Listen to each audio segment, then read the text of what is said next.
course now, we had already been to all those parts of the planet already. But we went differently. We went differently. We didn't go the way we went when we were, as your brother, Robert Walker, talks about. When he talks about when we were in something, when black men and women ruled the world. We went as servants to others, not realizing that they were using us all the while. So when we study the ancients, when we study what our ancestors have taught us, when we study the Dogon, when we study the Kaba, what we're actually doing is we are studying Buddha. We are studying Candomblé of Brazil.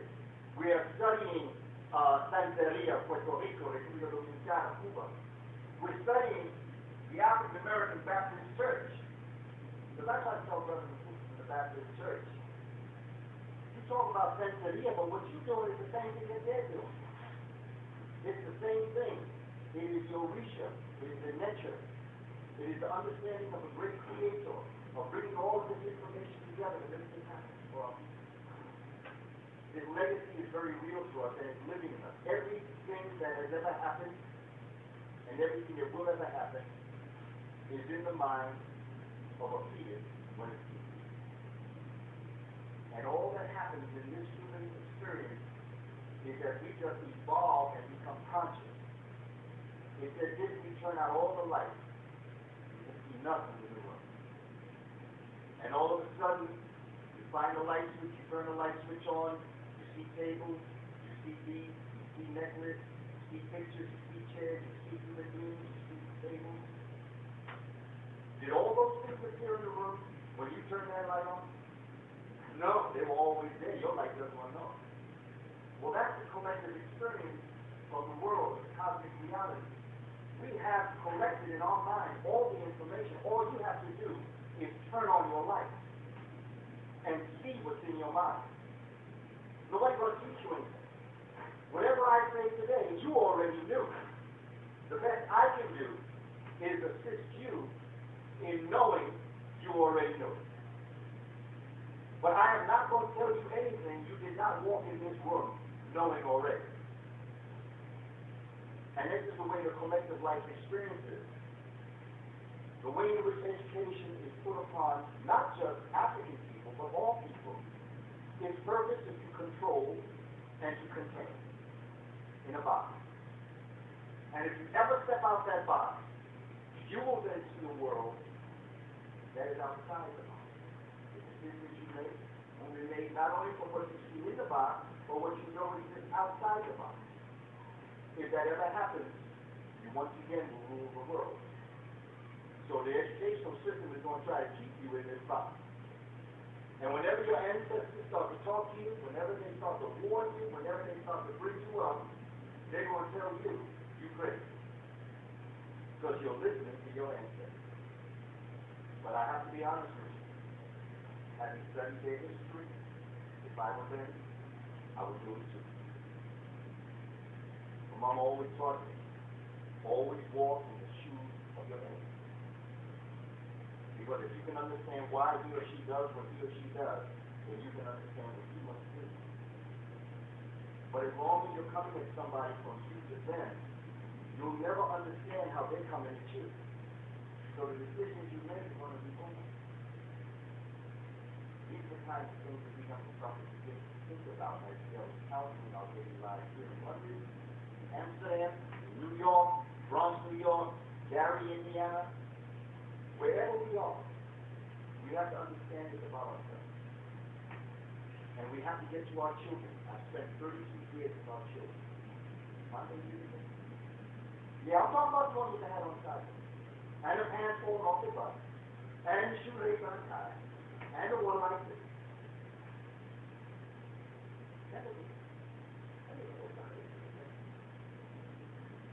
They don't realize that this is your side. And they don't understand because these are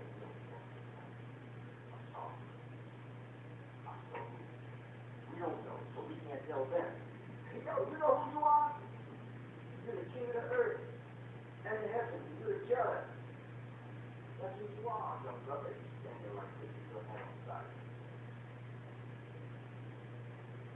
have to teach our children the truth and help them understand what they're experiencing. And being with our children so long, I don't wonder what's wrong with them. I wonder what's wrong with us. That's the adult population. And I'm preaching to the choir now, I know, because you're taking out your Sunday to be here, so I know you understand.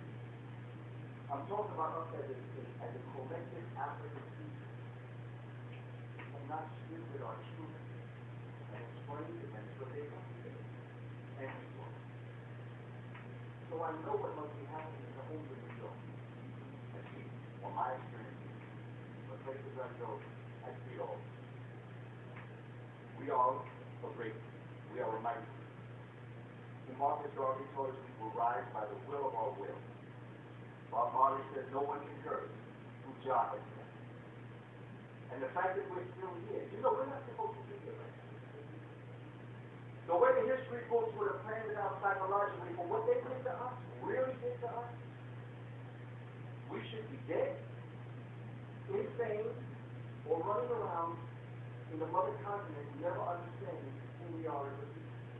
But for us to be assembled here, in this group, in London, in the heart of the people, America is the belly of the people. London is the brain of the people. Think about it. Think about how great you are. So when we talk about the Ma'afa, the service, the disaster, yeah, we talk about the horrific part of it. But isn't it a wonderful celebration to know that even though they did all that, still we rise. Still we live. Our testimony, we can look at life as something worth living. We can share with each other. What a miracle what a great people do. That we can arrange for a brother traveling over 3,000 miles to come here and have this fellowship with you. To be able to go back to America and tell your brothers and sisters in America what I have experienced here. That's a wonderful experience. That is Marcus Garvey, brought back to home. We are living Marcus Garvey's experience. It's all around us, but we have to realize it. And we have to count our blessings. Yeah, there are curses, but we have to count our blessings. Because when I think about what Marcus Garvey did without the internet, without the computer, without the cameras, without the phone, when I think of, I'm ashamed to talk about how rough I got. Look at what he did.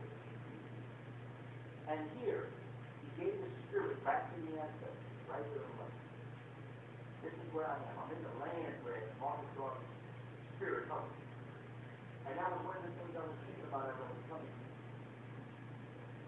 So it's important that we understand how great we are. We have to know that the Dogon people are our people. The Kemetic people are our people. Everything in their DNA is in our DNA. And all we have to do is access that information and bring it back. The pyramid-building mind is in our mind. The Dogon astronomical understandings of the calendrical system and the movement of Sirius A and Sirius B is in our mind. All we have to do is turn the light on in our mind. It's right there. So with that, we're going to talk about the Dogon of Mali, West Africa. And we're going to approach it a couple of ways, because I'm going to approach it like I would talk to young people.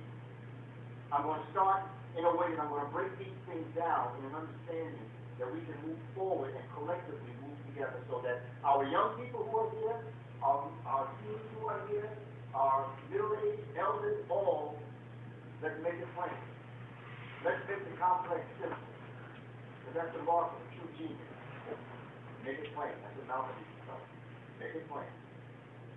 The most intelligent person is someone that can take an entire paragraph of words and say it in one sentence. We try to impress everybody with all these extra words and all these extra ideas, and make it plain.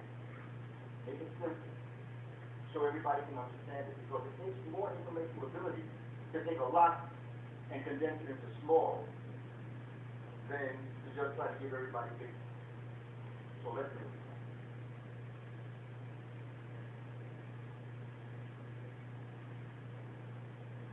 Okay.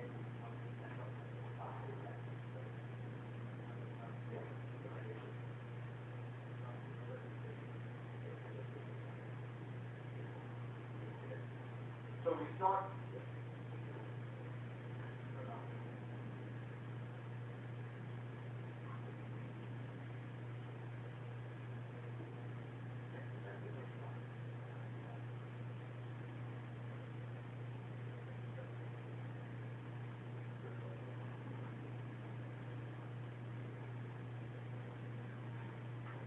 You know why we get this ready? Let me tell you something.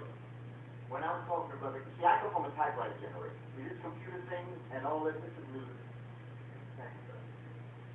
And I spoke to Brother Enoch and I said, brother, because I do overhead projections. I do overhead on the transparent.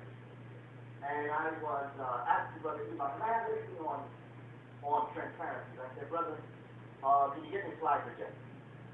And brother said to me, I'll check. Emailed me back. He said, brother, we're having trouble. He said, do you do PowerPoint presentations? I said, brother,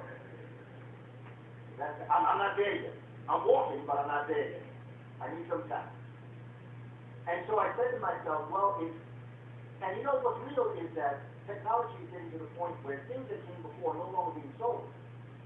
It's very difficult to find an overhead projector now. It's very hard to find cassette. People do CD. It's very hard to find video cassette. People do DVD. So there are things that people just not doing anymore. And I'm saying to myself, look, brother, if you're going to do this, you got to step up.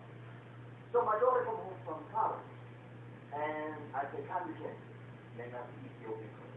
Kanye, I need you to help me with my power. Sister being a child of mine, they both looking for me. So I said, yeah. Just teach this because I got to know this in a couple of days. So she teaches me PowerPoint. I mean, I'm just so proud of myself. I'm doing this PowerPoint presentation. And I got 105. I just went, oh, wow, I did 105 slides. It was so big, I tried to email it, the computer came back and said, but I was just proud. I want to show everybody I could do it. And so I come to the PowerPoint. I come in, the night before, we go to Tilsburg, which is south of Amsterdam. We test it out. I figured it's working. It's on his computer. Man, this is good now. We walk into the place where we do the presentation in Tilsburg. What's in the middle of the floor? Our overhead projector. See, that's how the ancestors work. The ancestors knew that the only way I was going to learn PowerPoint is if I was put to that position where it was do or die. And I think about that as all things in life because sometimes necessity is the mother of invention. And I really need to learn PowerPoint because that's the way of the future. Yes, she's talking. It's okay. It's okay. That's how I tell them I was trying to learn PowerPoint. I didn't let my daughter know that, but that's how I felt. I feel the system back there. I know what she's doing. But, thank you, brother.